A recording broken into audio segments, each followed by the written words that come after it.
Morning everyone, my name is Crystal and welcome to my YouTube channel. If you like my videos, please press the like button, please do subscribe. Welcome to my Tuesday morning. Alexa, good morning. Good morning, and happy birthday to MasterChef legend Greg Wallace. Why not ask me to do an impression of him? Alexa, do an impression of Greg Wallace. I'm desperate to dip the pork into something wet. She's naughty, Alexa, isn't she? You really are. Alexa, you're naughty. I'm happy to hear how I can improve. You can always say, I have feedback. Right, guys. So, Alexa, what's the time, please? The time is 9:28 a.m. Right, for obvious reasons, I'm now having to get up early in the morning because I'm woken up early. So, hey ho, here we go. I'm up and I'm ready. Apart from the fact that I think I've got the flu. Stomach flu. I don't know whether there's a bug going about, but I have had a raging stomach for the past couple of days and like a feeling like I'm going to be sick. And the weather doesn't help, does it? It's freezing cold now. It's just dipped all of a sudden. So I got up well, early for me, 7:45. 7:45 this morning. And I made myself a cup of coffee. I ate my banana. I tidied up the cats and Max, but I do feel like flu buggy.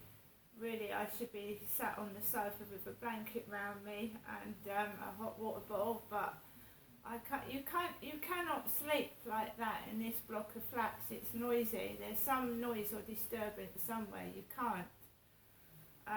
Unfortunately for me, I can't wear earplugs. If I could, then my whole world would change completely and I wouldn't give a fuck, basically. But I really do feel like I've got the flu. I had pains in my legs last night when I was sleeping and a pain in my stomach. And do you know when you get generators and pains when you've got the flu? But I really do feel sick. However, you have to carry on. So I did the last video, it cut off like it usually does, halfway through me speaking. Never mind, here's another video. Welcome to another episode. So I've just been to the co-op. I have got a cough and a cold. I feel flu buggy, all bunged up, my nose, round my eyes, the top of my head and my throat area. So I am coughing, that's normal. It's when people cough, you know, to make a statement. Oi, look at me. That's different. I genuinely have a cough and a cold. So I grabbed a basket, Kim was in there, I've had a chat with Kim, not upset, not angry, you know, people let people down and then people have to relay message back to people. So there you go, not upset. So I decided to get some reduced Patak's 8 plain papadums, £1.17. 10th of November 23. That would be nice. They're a great source of fibre, vegetarian friendly, and they're made with lentil flour. So we're gonna, you know, just one on the side of your dinner. Oh, I wanted a pepper steak slice. I wanted a peppered steak slice. They've all gone. I had a peppered steak slice yesterday and it was delicious with some beans. Gone in the co-op now, they're all wiped out. There's no peppered steak slices left. Ginsters. Right. Nescafe Gold Cappuccino. I always start my day with a cup of coffee. 4 Bounty bars. Bounties. So I got a Ginsters cheese and onion slice. Ginsters cheese and onion slice. For my cats, some Sheba fresh and fine in gravy. 4 with cod and 2 with tuna. Sheba cat food, because I've got 2 wonderful elderly cats.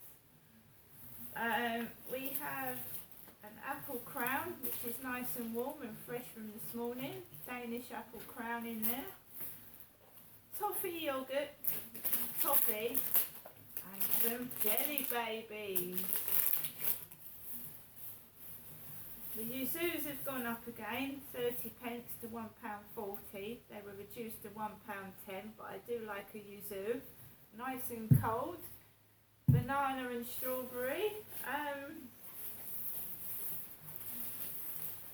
Some Warburton's large sliced rolls, because I'm going to have some ham sandwiches.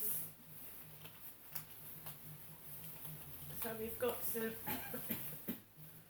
thin sliced cooked ham, thin sliced chicken. We have some Pringles, sour cream and onion Pringles, and some Airwaves chewing gum.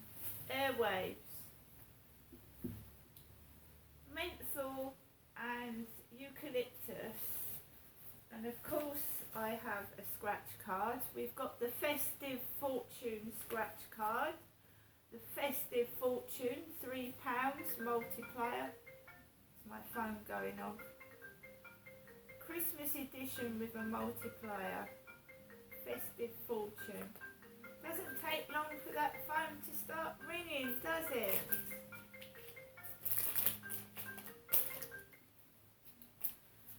Right, the Sun newspaper. Marriage crisis laid bare. What Colleen told Wayne after his drinking antics with other women. Colleen Rooney has revealed how close she came to ending her marriage over husband Wayne's drunken antics with other women, telling him, "I just can't carry on." The showdown revealed in a new documentary came after the footballer was caught driving home party girl Laura Simpson after a boozy night out in 2017. So that's what's on the Sun this morning. And I'll never cave into Boo Boys, Southgate's vow after fans' Hendo backlash. Gareth Southgate says he will never cave to fan pressure over England team selection. So that's the Sun today. I always get the newspaper when I go in the co-op. I've got my scratch cards. Kim kindly put my things in a bag. I don't have to go out this evening in the dark to get my bits and pieces. Now I bet that was my mother. That's got to be my mum, right? So I'm feeling down. I'm feeling flu buggy. I'd like to be cheered up. And someone to hug me, put their arms around me and say everything's okay. But every day I have to be bombarded with negativity, people trying to upset me, spoil my day. And how do you combat that when you don't feel very well? It's difficult. So, I started talking to Kim in the co-op. So Kim and I started talking. Then someone came in dressed as, you know, the Sweeps Festival. Someone came in dressed in Sweeps Festival gear, hat on, goggles on their hat, and they were a delivery driver, and they'd come to collect a co-op bag to take to a delivery. So this person came into the co-op dressed in Sweeps Festival gear. It's a woman, tall hat, goggles on her hat, all in like fancy dress attire to come and get a co-op bag to take to somebody, a delivery. Then we started chatting again, and another woman came in and she was having problems with the payment machine. So Kim was trying to serve me, people were coming into the side. There was another woman in the shop, but she was stacking the shelves. Very nice Halloween decorations in the co-op, may I add, very nice. Kim and somebody else did them. Lovely decorations in the co-op. I love Halloween. I said to Kim, I love the spiders. I love the little furry spiders, you know, the soft spiders. So I came out of the shop, remember that I've got a cold, I've got the flu. I came out of the shop feeling very fragile. There was a couple of men outside with a husky dog, a husky with bright blue eyes, a husky dog. Walked past the husky dog. Then I'm just carrying on my merry way by myself. What other people do is up to them. It's none of my business. And I didn't even know this bloke was there. He was talking to his girlfriend inside a van. Well, just outside of it. I didn't even know he was there. So I'm walking past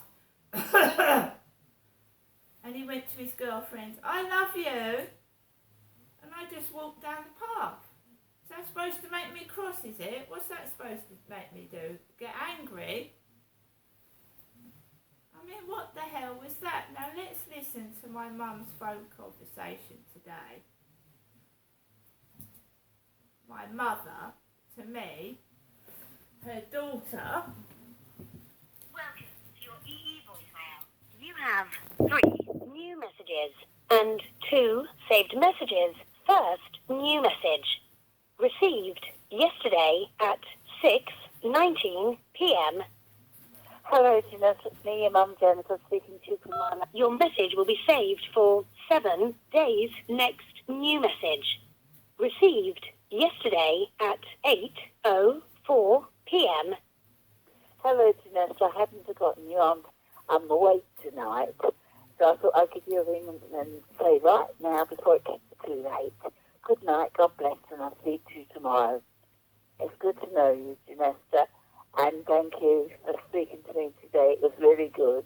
Bye for now. Take care. Your message will be saved for 7 days. Next new message.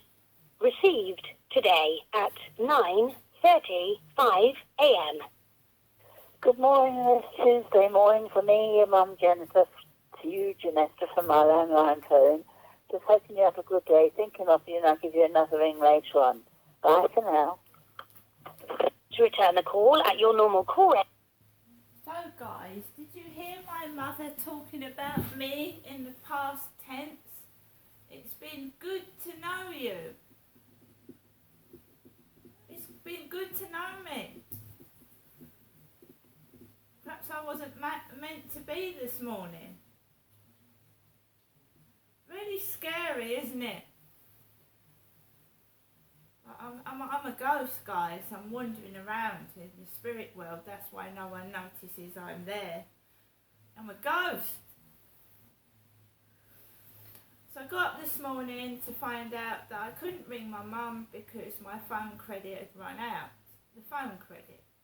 Normally, EE remind me when my phone credit's due to run out, but they didn't. So I went to phone and it wasn't working. So the first thing I did this morning was top up my phone with £10 of phone credit. So my phone is now topped up. So if I get into trouble outside, I can ring somebody on the phone. So the phone is topped up.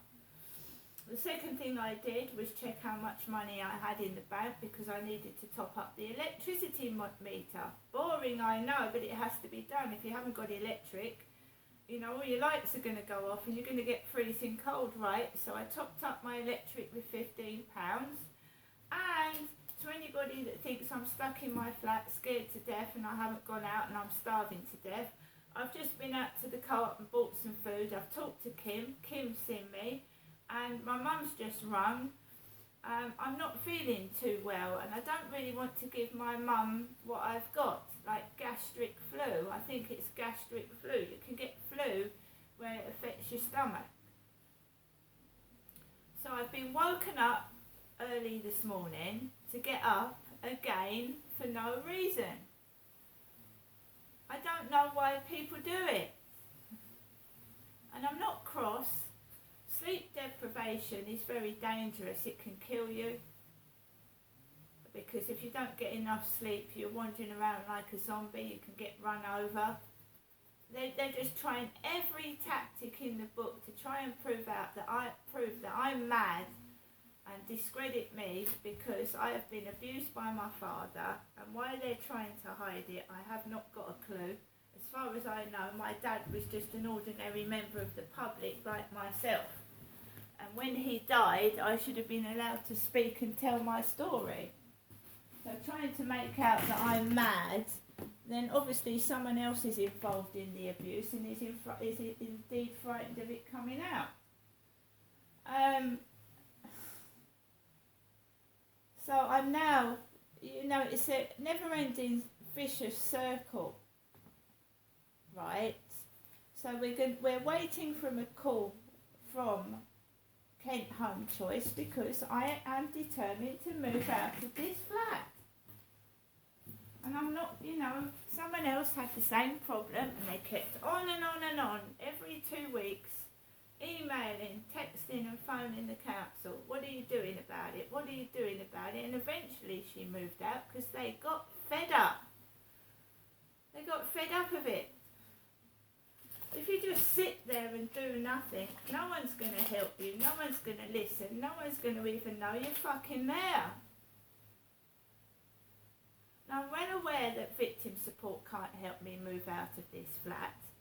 I'm trying to be positive and get hold of Kent Home Choice because then I can start bidding on properties and get myself out of this flat.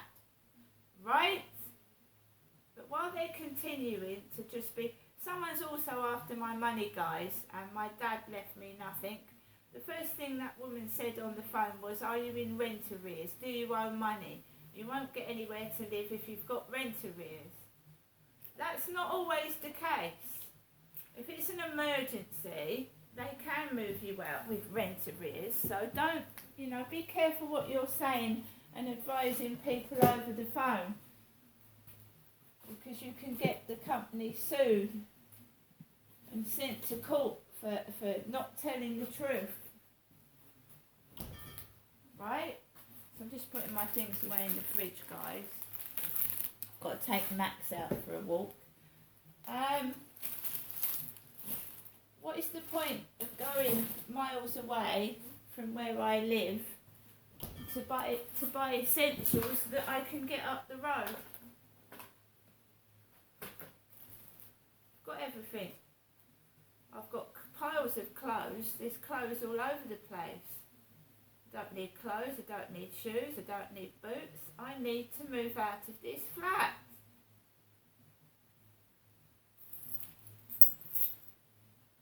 And the more and the longer they leave it, the police, whatever, is stacking up against them because I'm writing a long diary about what's going on, how I've been left in sometimes immediate danger by the police and they've done nothing. They're going to come unstuck and into trouble. And it's all right threatening me, frightening me, but it's not going to go away. It's going to come back and bite you on the ass. Right, guys, so I'm in my flat. I'm just going to stay in my flat. I've talked to Kim. She asked me what I'm doing today, the same as I do every other day, because you get dickheads mucking about being silly. And how you're meant to meet a real person when all you get is I don't know. I hope everybody has a really, really, really nice day today. There are people out there in worse situations, and I try sometimes to put a bit of sparkle, a bit of a smile, like I'll tell a joke, like I'll say something a bit funny, to try and make people laugh. But, this is real life. And when you are being deprived of sleep and you're being, toyed with for men's sexual gratification, and they don't even meet you, they're so lazy, these men. They don't want to part with £2.50 for a coffee. They want to stay at home on their sofa and, well, let's not say what they do, shall we? Just lazy. Anyway, guys, have a lovely, lovely, lovely Tuesday. I spoke to my mum yesterday. She said she was going to tell me if she wanted me to come round and see her. And she's left me a message in the past tense. It's been nice to know you. Well, Jennifer, Mum, it's been nice to know you too. See you later.